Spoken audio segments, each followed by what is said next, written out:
Hello, yes, good morning. Today I am going to share with you an important subject of the birds and birds kingdom. How the birds kingdom is classified and what about their habitats and what about their life. We may see in detail.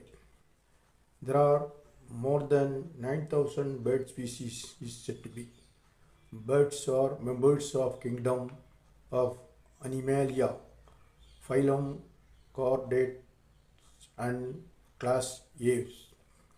The character of birds are as follows: feather, wings, lightweight, rigid skeleton, endothermic metabolism, unique respiratory system, beak oriented and oviparity.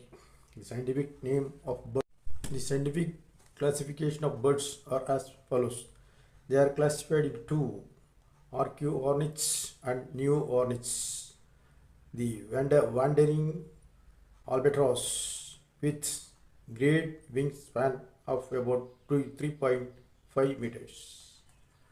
Now